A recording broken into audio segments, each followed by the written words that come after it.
Bienvenida a esta exploración. Hoy tenemos en nuestras manos una historia que, a primera vista, podría parecer sencilla. Es la transcripción de un cuento animado para niños del canal Peque Cuentos Kids. Se titula Xolotl y el secreto del ajolote. Pero la verdad es que nos abre la puerta a un mito de creación prehispánico de una riqueza increíble. Totalmente. Y el escenario que nos plantea el cuento desde el inicio es clave. Estamos en Teotihuacán, el lugar donde nacen los soles. Exacto.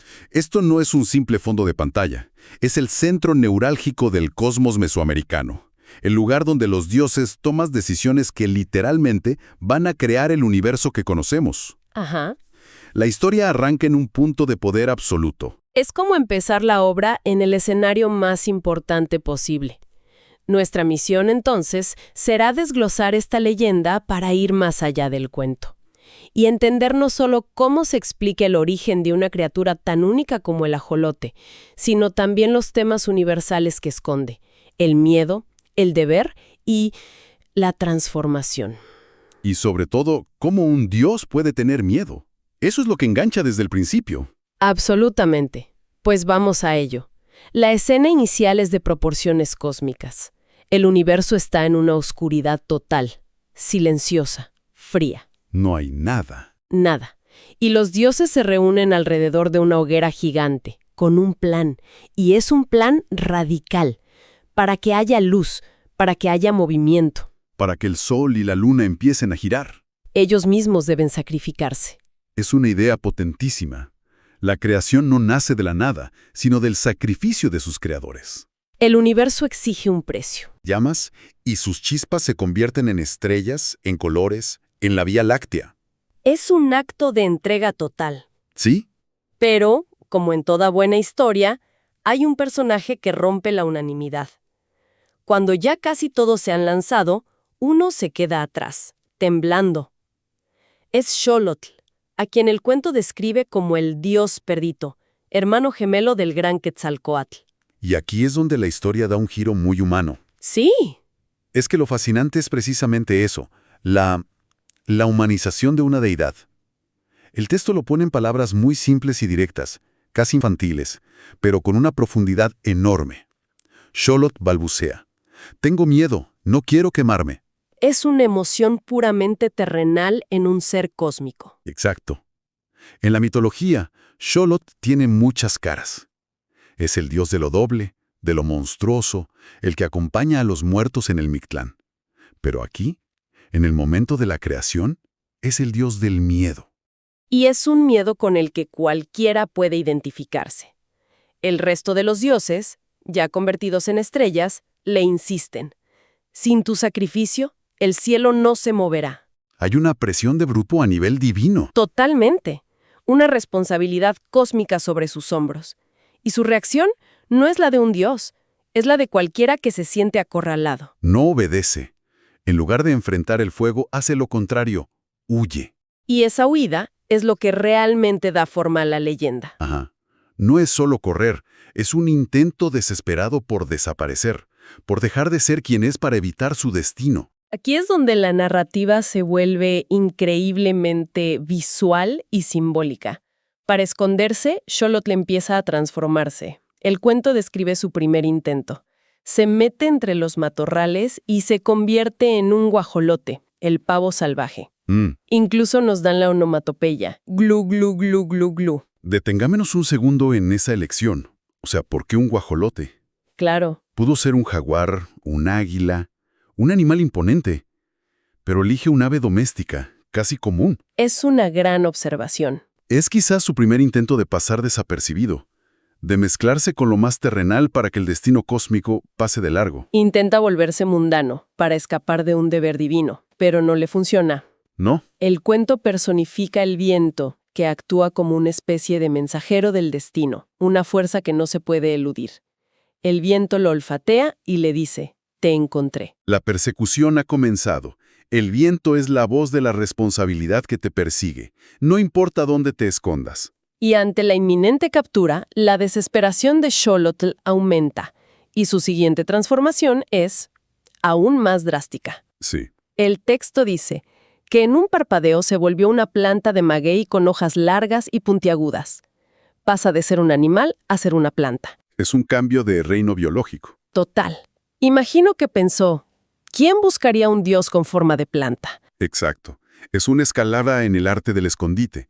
Y de nuevo, la elección no es casual. El maguey es una de las plantas más sagradas de Mesoamérica. La fuente del pulque, del aguamiel. Claro. Es una planta profundamente conectada con la vida y el ritual. Es como si intentara esconderse dentro de otro elemento sagrado. Esperando que su propia santidad lo camuflara. Pero el viento sopla más fuerte y le dice, «Te huelo, no me engañas». La presión aumenta. El maguey no funciona. ¿A qué recurre ahora? Vuelve a su naturaleza animal, pero con un giro muy particular. Se convierte en un perro de piel oscura, un xoloitzcuintle, y se pone a ladrar. ¡Guau, guau, guau! Aquí la ironía es maravillosa. Xolotl ya es el dios perrito. ¿Cierto? Es como si intentara esconderse en una versión devaluada y terrenal de sí mismo. Está negando su divinidad al esconderse en su propia forma animal. Es un acto de autonegación. Pero el viento, implacable, le responde. «Oh, sí que lo eres», refiriéndose a que no es un perro cualquiera, es un dios fugitivo. Un momento. Guajolote, maguey, xoloitzcuintle. ¿Esto no parece al azar? Para nada. Primero un ave doméstica, luego una planta sagrada, y ahora el perro que guía a las almas. ¿Hay un patrón aquí? Esa es la pregunta clave. Y la respuesta es que no es para nada aleatorio. Justo cuando Xolotl está completamente acorralado, realiza su penúltimo cambio. Se convierte en una espiga de maíz. El cuento nos da el sonido. Cric, crac, cric, crac. Y es entonces cuando el viento ya le grita, exasperado. «Xolotl, ya basta. No puedes esconderte para siempre». Entonces, si las vemos juntas, Si observamos las 4 transformaciones, guajolote, maguey, xoloitzcuintle y maíz, vemos que no son simples disfraces. Son los pilares de la cultura y la vida de México y Mesoamérica. claro, se esconde en la comida, en la bebida sagrada, en el compañero espiritual y en el sustento mismo de la vida. Exactamente. La huida de Xolotl es en realidad un viaje a través de los símbolos más importantes de la identidad de la región. Se está escondiendo, literalmente, dentro de la esencia de México. Es una forma poética de decir que su esencia se impregna en todo lo fundamental. Es brillante.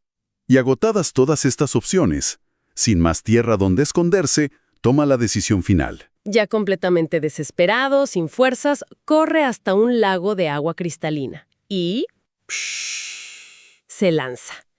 Y ahí, bajo el agua, adopta su forma definitiva. Y el contraste es increíble. Sí. Después de todo ese pánico, esa persecución, se convierte en esta criatura casi tierna. El cuento lo describe como un extraño animalito con branquias como cuernitos, pequeño, rosado. De ojos curiosos y sonrisa tímida. Una descripción muy poética. Él mismo se presenta como un ajolotito. Cree que por fin ha encontrado el refugio perfecto. El agua es un elemento de vida, pero también de ocultación, de profundidad. Piensa que finalmente está a salvo, nadando feliz. Pero claro, el viento, que el cuento describe ahora como paciente, Me encanta ese detalle. lo encuentra incluso allí. El escondite definitivo no fue suficiente. Y es aquí donde el nombre de la criatura cobra todo el sentido, ¿verdad? Aquí es donde todo encaja. Si conectamos los puntos, el nombre mismo de la criatura es el final de la leyenda. En náhuatl, la lengua de los aztecas, Axolotl se puede traducir como perro de agua. Atl es agua. Atl es agua, y Xolotl puede significar perro, gemelo o incluso monstruo. El nombre del animal es la culminación literal de la historia. Es Xolotl, en el agua. Es un aha moment perfecto. El nombre no es una etiqueta, es una historia en sí misma. Exacto. Pero la historia no termina con su descubrimiento. El viento le da un último mensaje. Y el tono cambia. Ya no es una persecución. No, es casi una súplica. Le dice, hermano, no puedes escapar. El universo necesita tu valor. Y la reacción de Xolotl es desgarradora. La historia dice que tiembla con su colita y pregunta, ¿y si me duele? Es la pregunta más honesta y vulnerable que se puede hacer. Es la admisión final de su miedo. Y en esa pregunta también hay un atisbo de aceptación. Por primera vez, no huye. Se queda y afronta la pregunta. Es el punto de inflexión. Comprende que, a pesar del miedo, hay un deber que no puede eludir. Entonces, el viento lo lleva de regreso a la hoguera sagrada en Teotihuacán. Y aquí el cuento revela un detalle crucial que cambia por completo la idea del sacrificio. Sí, este es fundamental. No se inmola. No salta a las llamas como los demás. No. El texto dice que, con la primera gotita de su sangre, el universo se pone en marcha. Una sola gota. No requirió su destrucción total. Es increíble. Con ese pequeño acto de valentía, de ceder una parte de sí mismo, las estrellas empiezan a danzar, la luna aparece y el sol enciende el cielo. Entonces el sacrificio no era necesariamente sobre la aniquilación. Era más sobre la voluntad, ¿no? La aceptación de un papel. Precisamente, el verdadero sacrificio no fue el fuego, fue vencer su propio miedo. No era necesario que se destruyera, solo que contribuyera, que diera ese primer paso. La historia nos dice que a veces el acto de valor más grande no es la autodestrucción, sino la simple decisión de participar a pesar del terror. Con razón la historia concluye diciendo que cada ajolote que nada hoy en los lagos lleva en su sonrisa el recuerdo de ese Dios que aprendió a ser valiente. Le da un alma al ajolote. Deja de ser solo una curiosidad biológica, para convertirse en un símbolo cultural potentísimo. Encarna la fragilidad, la duda, el miedo, pero también la esperanza y la vida, que pueden nacer de un acto de valor, por pequeño que sea. El cuento, al final, extrae una moraleja muy clara. Tener miedo es natural, es parte de ser, incluso para un Dios, pero no podemos huir de nuestras responsabilidades para siempre. Tarde o temprano, como el viento, nos alcanzan. Exacto. Y el ajolote se queda como ese recordatorio viviente de que a veces un pequeño acto de valentía es lo que permite que todo un universo, o el universo de otros, pueda empezar a girar. Es una narrativa increíblemente rica que parte de una premisa muy sencilla. Entonces, resumiendo un poco nuestro recorrido, hemos partido de un cuento infantil para adentrarnos en uno de los mitos de creación fundamentales de Mesoamérica. Vimos cómo la huida del dios Xolotl no solo explica el origen mitológico del ajolote, sino que nos teje una historia profunda sobre el miedo universal. Y sobre la inevitabilidad del deber y el poder de la transformación. Pero esto nos deja con una última reflexión, una conexión que va más allá del mito. Hoy en día el ajolote es mundialmente famoso en la ciencia por una cualidad casi mágica, su asombrosa capacidad de regeneración. Puede regenerar extremidades, órganos. Partes de su médula espinal y de su cerebro, sin dejar cicatrices. Es prácticamente un superpoder biológico. Exacto.